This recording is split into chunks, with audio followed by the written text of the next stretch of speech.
Fala a verdade, se há algum tempo atrás, tipo assim, nos últimos 7 anos, eu dissesse que o Paulo Henrique Ganso voltaria a ser um dos melhores jogadores em atividade no futebol brasileiro, acho que você daria risada, né? Ou ao contrário, lamentaria que aquele jogador diferente, talentoso, genial, que surgiu com o Neymar e que inclusive muita gente achava que ele era até melhor do que o hoje craque do PSG e da seleção brasileira, não deslanchou na carreira. Não virou o jogador que todo mundo esperava que ele seria. Mas como eu falei, isso seria há algum tempo atrás. Hoje, dá pra dizer sem medo que ele é um dos melhores do Brasil, se não o melhor. Quer dizer, dentro da sua posição e daquilo que ele se propõe a fazer dentro de campo. Veja bem, ele voltou a ser elogiado, passou a pautar matérias e análises, que nem essa, e se tornou protagonista de um Fluminense que joga de um jeito diferente que talvez qualquer outro time no mundo. Tem até gente pedindo ele na seleção, na Copa do Mundo. Mas vem cá, como é que um jogador que passou coisa de meia década no ostracismo, chegando a ser terceira, quarta opção de banco, foi capaz de retomar as rédeas da carreira e mostrar que ele é, de fato, um dos melhores? É isso que tentaremos responder no vídeo de hoje da TV Torcedores. Se liga aí!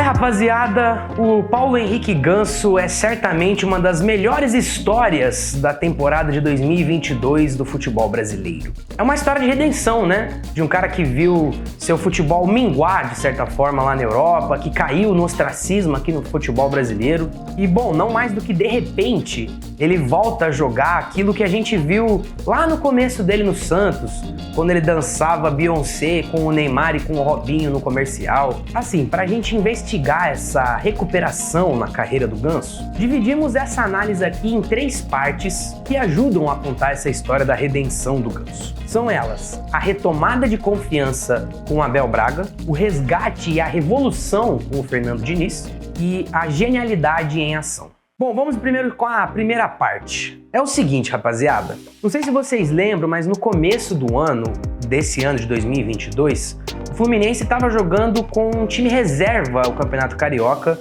sob o comando do Abel Braga. Nesse time reserva estava justamente o Paulo Henrique Ganso, o que na época não parecia nada de anormal, né? Já que antes ele chegou a ser terceiro, quarto reserva nas temporadas anteriores dele no Fluminense. Nesse time reserva, o Ganso teve a oportunidade de ter um time que jogava para ele pôde ter sequência, ele teve a confiança do Abel Braga e passou a jogar muito bem. Nesse jogo, por exemplo, contra o Resende, ele deu passe para gol, deu passe-chave para assistência, enfim, jogou muita bola e acendeu um alerta que talvez aquele Ganso que a gente conhecia estivesse voltando. Para não mostrar que era exatamente uma coincidência, ele fez a mesma coisa no jogo contra o Flamengo, na final do Campeonato Carioca. Também com bons passes, com uma boa movimentação. E bom, terminou o campeonato com ótimos números, né? Ele, por exemplo, terminou o Cariocão como o cara que teve o melhor índice de acerto de passes entre todos os meias. Fora algumas estatísticas cruas absurdas, né? Tipo 15 assistências para finalização, mais de 90% na precisão dos passes, mais de 80% na precisão dos lançamentos, enfim.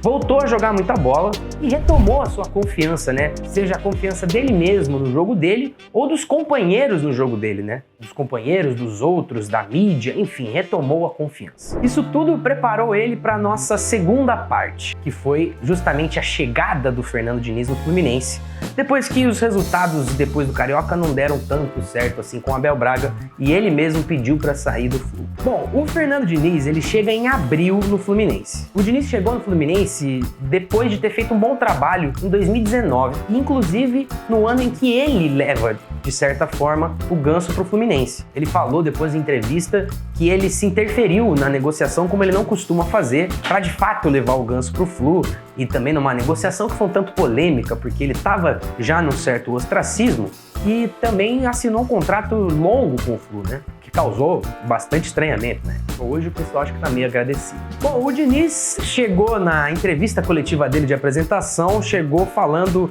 que o Ganso era um gênio, como ele já tinha falado em outras oportunidades, e também agradeceu o Abel Braga por ter colocado ele em campo, e também foi até uma coisa curiosa, que ele disse que aquilo era importante porque não mostraria que era o Diniz colocando ele em campo, né? Era uma coisa que já fazia parte da recuperação do Ganso por ele mesmo, né? Dele tá tendo esse esforço para voltar a jogar bem. Mas a entrevista mais curiosa foi uma que ele deu antes de assumir o Fluminense. Ele assumiu em abril, né? O Fluminense, e ele deu essa entrevista ao Bem Amigos, lá do Sport TV, em fevereiro, no finalzinho de fevereiro, no último dia de fevereiro. Nessa entrevista, ele reiterou, né, essa questão da genialidade. Abre aspas pro Fernando Diniz. O Ganso é um gênio. O Ganso faz coisas assim que você fala, agora não tem mais solução, mas ele tem uma solução.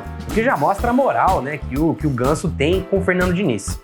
Só que mais importante do que a opinião em relação ao tipo de jogador que o Ganso é, né, ou o nível de jogador que o Ganso é, foi em relação ao posicionamento que o Fernando Diniz falou na época, sem qualquer tipo de pretensão, né? Afinal de contas, o Fluminense estava bem com o Abel Braga e ele estava desempregado dando uma entrevista lá no Sport TV. Ele falou o seguinte: eu acho que a função do Ganso, ele seria o perfeito camisa 8. Se ele se dedicasse mais, tipo assim, o 8 de ser o segundo homem do meio de campo. Ele seria o cara que não é o 10 Zico, ele seria um 10 que hoje não existe mais. O cara que é o 10 hoje precisa estar o tempo inteiro dentro da área. Ou é o cara que dribla, ou é o cara que faz gol. Bom, isso não existe mais. Essa posição do 10 antigo virou o camisa 8. Só que o cara tem que marcar. E bastante, tem que ajudar na fase defensiva. Bom, quando o Diniz chegou, ele combinou essas duas informações primordiais, essas duas leituras que ele tinha em relação ao Ganso, e combinou tudo isso com o dinizismo 2.0. A gente falou bem em detalhes sobre esse novo esquema do Fernando Diniz que ele aplicou no Fluminense num vídeo aqui na TV Torcedores e que você pode assistir completinho aqui. A gente também deixou o link aqui na descrição para você poder assistir depois. Mas resumidamente, é um esquema em que ele agrupou ainda mais os jogadores ao redor da bola, em que os jogadores se posicionam não a partir do espaço, né, que o pessoal costuma falar, mas principalmente em função da bola, de onde está a bola. Mais do que a movimentação tática, o que isso acaba causando, se a gente for pensar em relação ao Ganso, é um time que troca muito mais passes curtos e de uma maneira muito mais rápida, que atrai o time adversário e depois tenta progredir em velocidade em rumo ao ataque. E bom, tudo isso só favoreceu o Ganso, né, gente? Primeiro, porque ele teve que percorrer distâncias menores e poder ser intenso nessas distâncias menores, o que é uma coisa que é um paradigma, de certa forma, que tem bastante no futebol moderno, que é você diminuir os espaços, as distâncias e você ter intensidade em todas essas distâncias curtas. Além dessa questão dos menores espaços e maior intensidade, ele tem muito mais opções de passe. Para um cara que lê o jogo que nem ele, que tem uma capacidade de encontrar espaços, é basicamente o cenário perfeito, né? De gente se movimentando ao redor dele o tempo inteiro e ele encontrando linha de passe atrás de linha de passe. Olha, por exemplo, esse jogo de novo, né? Contra o Flamengo na final do Carioca. Que ele já tá indo bem, mas olha como ele tem que percorrer mais distâncias, como o pessoal tá mais longe dele. E olha esses lances dele com o Fluminense já pelo Brasileirão e pela Copa do Brasil, como tá todo mundo mais perto, como ele tá conseguindo jogar de maneira mais rápida e tá sempre inteiro nas jogadas. Além do mais, se você perceber, todos esses lances são fora da área, né? Ali naquela faixa intermediária do meio de campo. Ele não tá precisando mais entrar na área, o que é algo que inclusive o Diniz compactua de certa forma com essa movimentação. Na mesma entrevista que ele deu lá no Bem Amigos antes dele assumir o Fluminense, ele falou um pouco sobre isso e fez uma leitura de certa forma sobre o estilo de jogo que o Ganso é na cabeça dele mesmo, assim, sem grandes amarras, né? Ele falou o seguinte, abre aspas: o Ganso, ninguém falou para ele deixar de entrar na área. Todo mundo que foi treinador do Ganso empurrou ele para a área.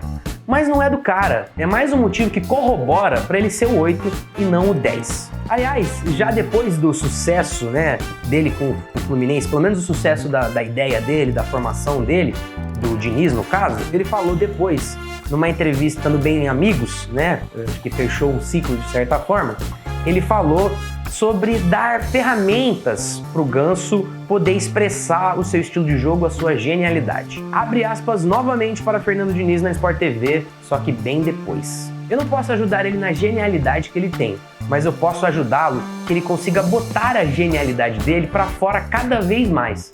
Acho que isso a gente tem conseguido num trabalho meu, num trabalho dele e num trabalho do time todo, de entender que aquilo que o Ganso pode dar e aquilo que ele pode ser. Um ótimo exemplo disso é a lateralidade em que ele tem vários dos lances dele pelo Fluminense.